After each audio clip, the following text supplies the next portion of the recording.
Hello and welcome back to another Path of Exile 2 video. I'm Korahor, your Flicker Strike guru.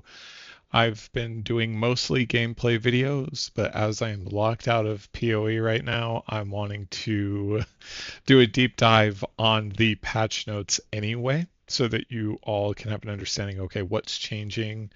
And it's really primarily about loot.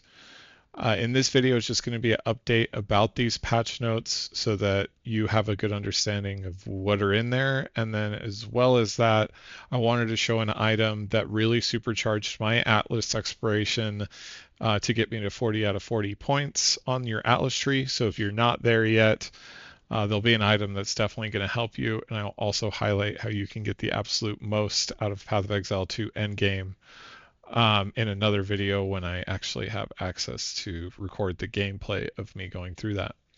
So, meet my face. It's here. Pocket right there is chilling up there with me. We've got Tibby in the cage right there. There's a bunch of other animals and stuff. But if you have questions about those, throw them in the comments. And of course, I will do a good job of making sure I respond to those. So, without further ado, item drop changes. The long and short of this paragraph here is that gold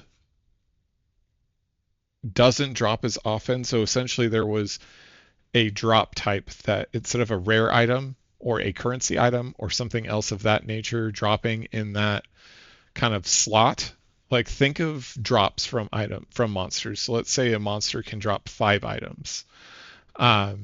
They've essentially rerouted a lot of like those 5 items. So they used to be like one item was gold, one item was quality currency like an armor's or a blacksmith's whetstone or a glass blower's bauble, like whatever those are.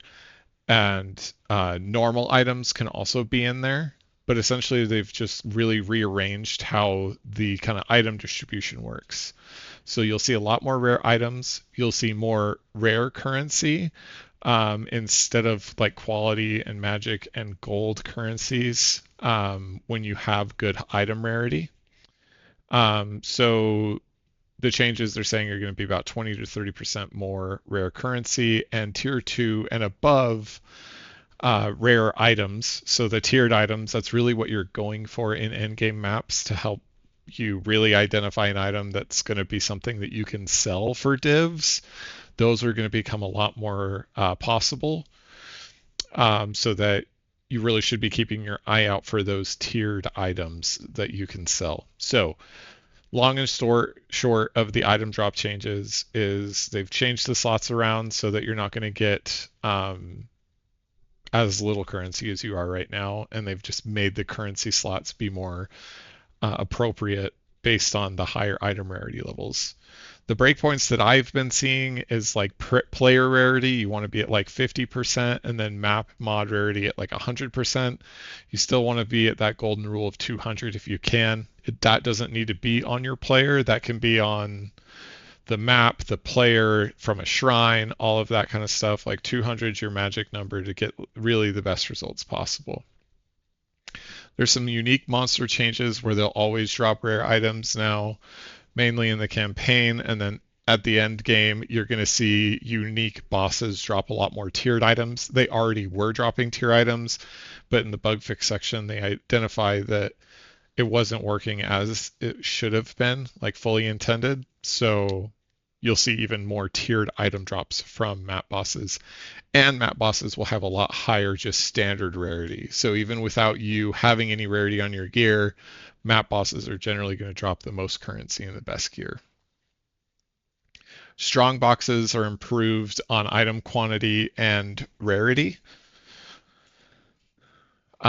Researcher strongbox, it's still going to be really good to spec into this because it's going to have a lot higher chance to drop rare currency instead of magic currency. So you won't see augments, you won't see alterations. You'll see more regals, alks, chaos, exalts, divs, that kind of thing. So I'm going to say that researchers is still going to be the best one, but I also think that the armors, I haven't touched armors or blacksmiths or anything like that because I feel like they've been useless. But with the changes that they've talked about with primarily this change right here, the tiered items dropping more often. You're going to get tiered items out of chests a lot more often with this change. And again, tiered items is really where when you identify an item and it has 4 mods because it's a rare, if all of those are tier 5 or above, then obviously you're at a lot better start of your exalt slamming. So you have a much higher chance of having an item that's going to sell for more than 10 exalt, right? So that's something to be on the lookout for. Trial got some improvements, like the Arcanist chests and Royal chests. Trial of Sekimas is still going to be pretty boom or bust based on the value of the gems. You're not going to get a ton of currency, like raw currency from Sekimas. You're going to get things that you want to sell to other players, like rare relics that people want to have when they're running, like quantity of relics found, so that the end boss drops more of the really rare relics for things like Against the Darkness and Last Incense. So Trial of the Sekimas, in my opinion, doesn't really change. You're still mainly going for getting lucky on jewels, but now jewels are going to be more common than the alternatives. So if you're a Sekimas enjoyer and you like pricing out jewels, you're going to be happy because you're going to get more royal chests. Wow, this is a really huge change that I'm super excited for. Um, at the highest level of Trial of Chaos, corrupted rares are phased out and rare currency stacks are phased in. So that's incredible. This is a huge buff to Trial of Chaos. There's not any more random corrupted drops, and instead of just getting a random corrupted rare as your rewards that end up just being vendor trash, you're going to actually get rare currency stacks. So is that 5 exalts? Is that 3 alks? Is that a div? So I'm super excited to hop back into Trial of Chaos, get myself some soul cores of Takaba from the 3 bosses, as well as rare currency stacks, because that's super exciting. So this is a huge change that really bumps up Trial of Chaos's earning potential. Expedition. I was already a huge fan of Expedition, and it was, I thought that honestly it was a really good starting way to make currency, but exotic coinage is 50% increased, doubled the number of artifacts that drop. I mean, yeah, this is probably going to inflate the market a little bit, but as soon as the patch drops, get in there in Expedition, get as many of the artifacts as you can, and get selling them or stockpile them for your own recombinators. But Expedition is going to be a lot of fun, and you definitely want to make sure that you're running Expedition. And they improved Expedition chests. So your magic and rare Expedition chests, and even the normal ones, are going to drop more stuff and more rare stuff. It also looks like they have kind of updated the modifiers on Expedition so that the modifiers aren't quite as punishing for the end game. Because I always make the joke when I'm doing my live streams that a really juiced Expedition event in your map is the real pinnacle bosses. I hate Delirium, so I don't care if they said, hey, every time you do a Delirium, it drops a div. I would not run it because I fucking hate Delirium. That's all I really have to say about that. But basically, they've nerfed Simulacrum so that you don't have as much Delirious percentage. And what that means is the higher Delirious, the more rarity there was, but they also balanced that out to just having item rarity be higher on Delirium encounters. And so with lower Delirious percentages, you're now going to have easier time in Simulacrum as well as just Delirium mods on your map, with the rarity not really changing or slightly improving when you're like deli juicing a map, if that makes sense. And again, some additional flat nerfs to Simulacrum modifiers and the benefits. This is mainly about the corrupted nexuses so that you don't have to go and collect as many corrupted nexuses, so it's not such a pain in the ass to actually move your Atlas passive tree forward. And this is going to be a really good time for us to talk about the item that I wanted to talk about, which is the Grand Project Precursor Tablet. This, right now, as of recording, they're about 50x to 75x per one of these, but it's the best investment that you can make. number one, if you find like a triple tower area, you can just hop straight to all three of the towers if you put this in your first tower, and then you're not running any of the extra maps that you would be juicing. So that's one thing that's really powerful about this tablet.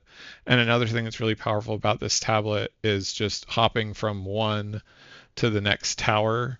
So when I have some extra money to spare, as I'm really in the end game maps, I definitely pick up like 4 or 5 of these at a time so that I can just kind of travel straight to where I want to be going without having to run like an extra 5 or 10 maps to really get to the place that I want to be going. So this Grand Project Precursor tablet is going to be the highlight of my Atlas juicing video. Pick these up as fast as you possibly can for the cheapest price that you can. I think these are just going to continue to go up in price. So if for nothing else, you can pick these up just as an investment opportunity, store these, and then sell them when you need some currency because these are only going to go up and up and up. Player changes, they just made essentially Trinity make it so that it's just more consistent. What Trinity was is dealing elemental damage types of 3 different types give you resonance to give you more stacks of damage. Beer's Anguish seems like they did like a critical hit adjustment. So it kind of seems more like a bug fix than anything. So I don't know why they necessarily put this in player changes.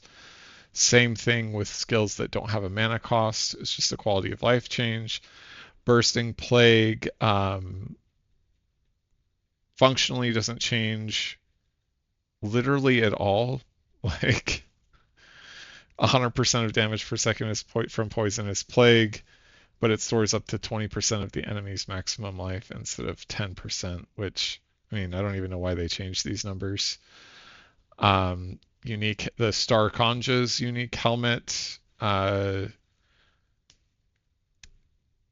update to that so that you can use it to have your companion tank more stuff. A buff to Lightning Bolt's radius, which is the thing from Choir of the Storm, the unique that drops from Zesht.